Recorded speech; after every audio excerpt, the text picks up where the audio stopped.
नमस्कार दोस्तों, आप सुन रहे हैं डेली करंट अफेयर्स अपडेट्स 3 सितंबर 2022। मैं हूं आपकी आरजे प्रियंका और बिना किसी देरी के शुरू करते हैं अपना आज का डेली करंट अफेयर्स अपडेट कार्यक्रम। हमारे पहले डेली अपडेट का शीर्षक है पुस्तकें। बिशंभर नेवार की पुस्तक रविवर्या चिंतन। बिशंभर नेवार पत्रकारिता में एक विपुल व्यक्ति रहे हैं। 2017 से 2022 तक ताज़ा टीवी और छपते छपते के मुख्य संपादक ने महत्वपूर्ण सामायिक घटनाओं के बारे में हर रविवार को एक लेख लिखा। उनकी पुस्तक रविवर्या चिंतन इन साप्ताहिक चिंताओं का 5 वर्षों का संग्रह है। आज की पत्रकारिता एक गंभीर स्थिति में है। मीडिया बहस और नफरत से भरी हुई है। हमें यह याद रखने की जरूरत है कि जिस दिन लेखक और पत्रकार बेचे जाएंगे, समाज के लिए रक्षा करने हेतु कोई नहीं बचेगा। हमें पत्रकारिता की आज़ादी के लिए लड़ने के लिए लोगों की जरूरत है, उन्होंने लॉन्च इवेंट में कहा। आइए बढ़ते हैं अपने दूसरे डेली अपडेट की तरफ, जिसका शीर्षक है अंतर्राष्ट्रीय। चीन के पास ताइवान के पास से गुजरे अमेरिका के युद्धपोत। अमेरिकी युद्धपोत ताइवान जल मरु मध्य से गुजरे, जहां चीनी सेना ने अगस्त में कई दिनों तक अपना सबसे बड़ा अभ्यास किया है। अक्सर चीनी अभ्यास मुख्य भूमि और ताइवान को अलग करने वाली औसत रेखा को पार जाता है, जिसे बीजिंग शातिर रूप से इसका हिस्सा बताता है।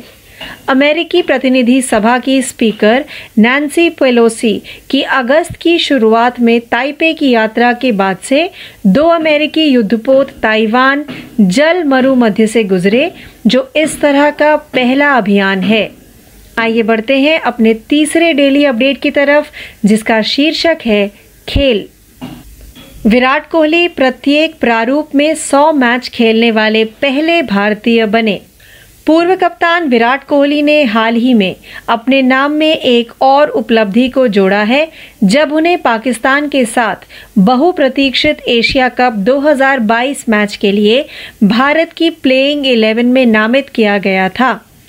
कोहली अंतर्राष्ट्रीय क्रिकेट इतिहास में खेल के तीनों प्रारूपों में 100 मैच खेलने वाले पहले भारतीय और दूसरे खिलाड़ी बन गए हैं। अगस्त 2008 में अंतर्राष्ट्रीय क्रिकेट में पदार्पण करने के बाद से कोहली के नाम अब 102 टेस्ट और 262 एक दिवसीय मैचों के अलावा 100 T20 हैं। ऐसा करने वाले पहले व्यक्ति न्यूजीलैंड के बल्लेबाज रॉस टेलर थे, जिन्होंने इस साल अप्रैल में अंतर्राष्ट्रीय क्रिकेट से संन्यास ले लिया था। आइए बढ़ते हैं अपने चौथे डेली अपडेट की तरफ, जिसका शीर्षक है खेल।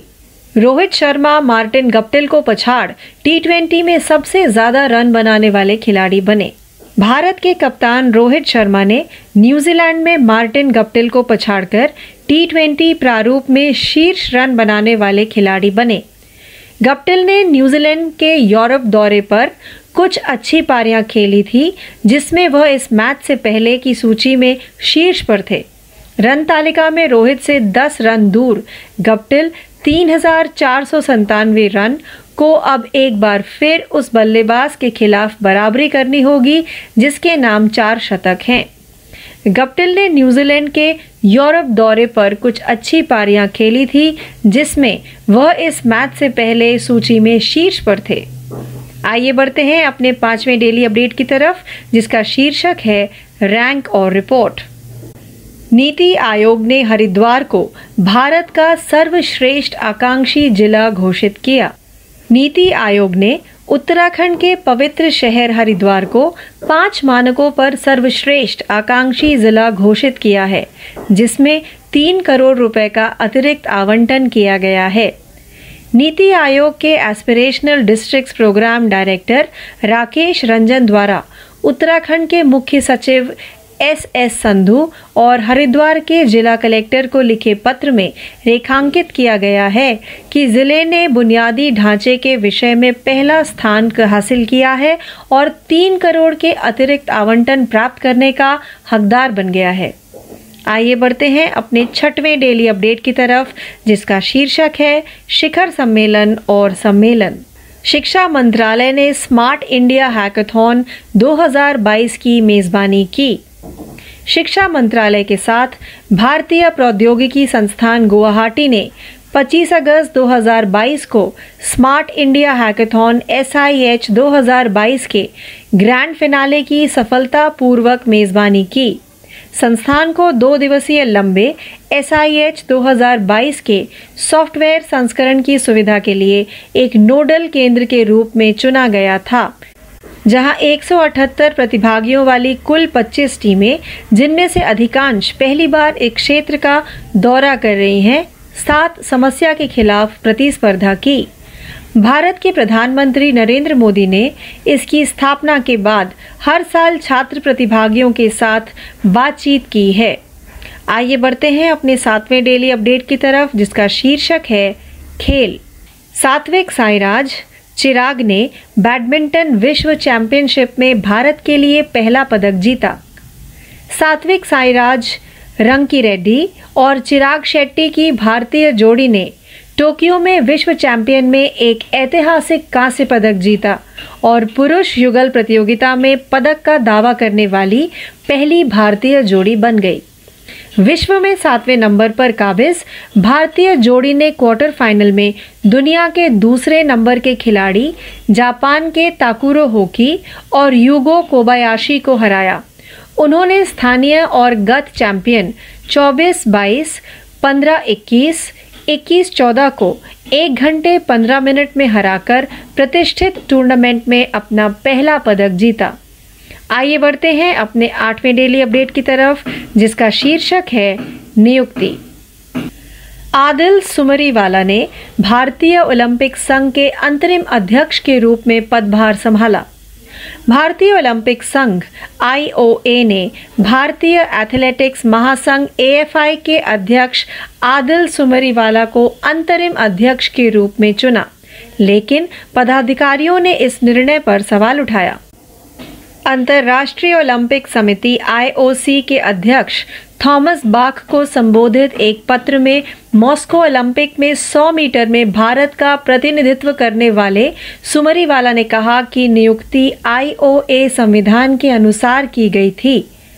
चुनाव दिसंबर 2021 में होने थे, लेकिन संविधान में संशोधन के कारण नहीं हो सके। आइए बढ़ते हैं अपने 9वें डेली अपडेट की तरफ, जिसका शीर्षक है राज्य। उत्तर प्रदेश सरकार कन्नौज को पर्यटन स्थल के रूप में विकसित करेगी। उत्तर प्रदेश सरकार ने कन्नौज को इत्र पर्यटन स्थल के रूप में विकसित करने का निर्णय लिया है। राज्य सरकार ने इत्र उद्योग को गति देने के लिए दिसंबर में कन्नौज में अंतर्राष्ट्रीय इत्र मेला आयोजित करने का निर्णय लिया है।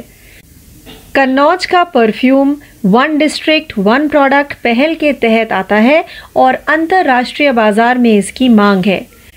परफ्यूम उद्योग को बढ़ावा देने के लिए परफ्यूम पार्क 15 नवंबर तक चालू हो जाएगा। अतिरिक्त मुख्य सचिव MSME और निर्यात संवर्धन UP नवनीत सहगल ने कहा। आइए बढ़ते हैं अपने 10वें व अंतिम अपडेट की तरफ, जिसका शीर्षक है योजनाएं और समितियां। प्रोफेसर अनंत नारायण गोपाल कृष्णन सेबी के पूर्णकालिक सदस्य के रूप में नियुक्त। कैबिनेट की नियुक्ति समिति ACC ने Anant Narayan Gopal Krishnan SP Jain institute of management and research SPJIMR के एक सहयोगी प्रोफेसर को भारतीय प्रतिभूति और विनिमय बोर्ड सेबी के पूर्णकालिक सदस्य के रूप में नियुक्त किया है। कार्मिक और प्रशिक्षण विभाग द्वारा जारी एक कार्यकारी आदेश में कहा गया है कि वह पदभार ग्रहण करने की तारीख से 3 साल तक या अगले आदेश तक, जो भी पहले हो, तक पद पर रहेंगे। इस नियुक्ति के साथ गोपाल कृष्णन सेबी के चौथे पूर्णकालिक सदस्य बन गए हैं। तो हमारे इस डेली अपडेट के साथ ही हमारा आज का कार्यक्रम डेली करंट अफेयर्स अपडेट 3 सितंबर 2022 यहीं समाप्त होता है। ज़्यादा जानकारी के लिए जुड़े रहिए।